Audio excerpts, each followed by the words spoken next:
Albert Einstein once said, everybody's a genius, but if you judge a fish by its ability to climb a tree, it will live its whole life believing that it is stupid. Ladies and gentlemen of the jury, today on trial we have modern day schooling. Glad you could come. Not only does he make fish climb trees, but also makes them climb down and do a 10-mile run. Tell me, school, are you proud of the things you've done? Turning millions of people into robots, do you find that fun? Do you realize how many kids relate to that fish swimming upstream in class, never finding their gifts, thinking they are stupid, believing they are useless? Well, the time has come, no more excuses. I call school to the stand and accuse him of killing creativity, individuality, and being intellectually abusive. He's an ancient institution that has outlived his usage. So, Your Honor, this concludes my opening statement, and if I may present the evidence of my case, I will prove it. Proceed. Exhibit A. Here's a modern day phone. Recognize it? Here's a phone from 150 years ago. Big difference, right? Stay with me. Here's a car from today, and here's a car from 150 years ago. Big difference, right? Well, get this. Here's a classroom of today, and here's a class we used 150 years ago. Now ain't that a shame? In literally more than a century, nothing has changed. Yet you claim to prepare students for the future? But with evidence like that, I must ask, do you prepare students for the future or the past? I did a background check on you and let the record show that you were made to train people to work in factories, which explains why you put students in straight rows, nice and neat, tell them sit still, raise your hand if you want to speak, give them a short break to eat, and for 8 hours a day tell them what to think. Oh, and make them compete to get an A letter which determines product quality, hence grade A of meat.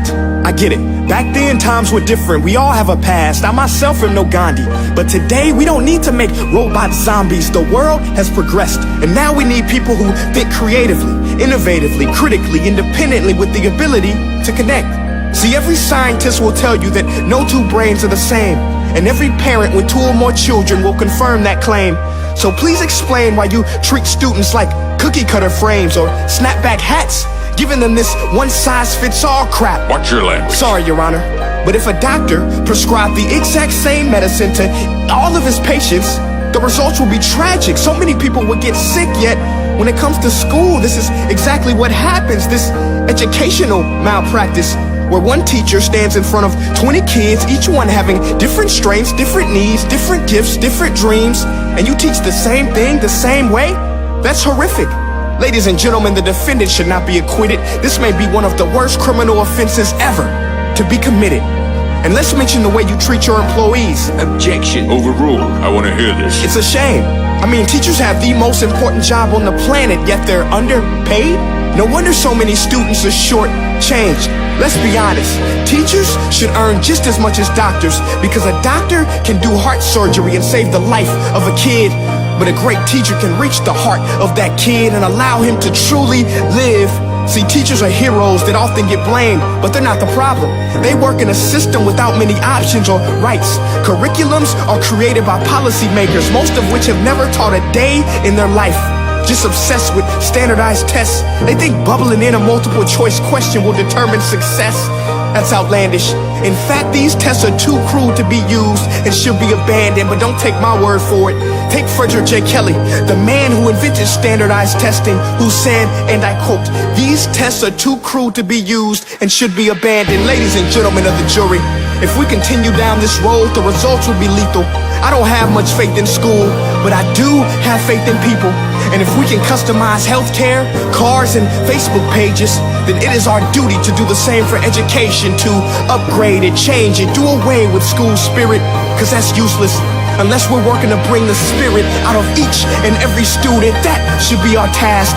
No more Common Core. Instead, let's reach the core of every heart in every class. Sure, math is important, but no more than art or dance. Let's give every gift an equal chance. I know this sounds like a dream, but countries like Finland are doing impressive things.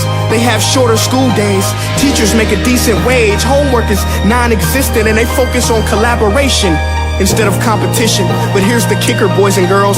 Their educational system outperforms every other country in the world. Other places like Singapore are succeeding rapidly. Schools like Montessori, programs like Khan Academy. There is no single solution, but let's get moving. Because while students may be 20% of our population, they are 100% of our future. So let's attend to their dreams, and there's no telling what we can achieve.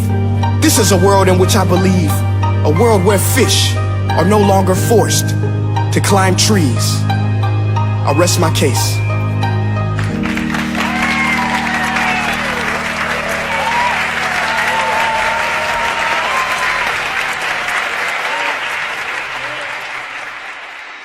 Hey guys, my name is Prince EA, and I want to say thank you so much for watching my video. But now, I want to know what you think.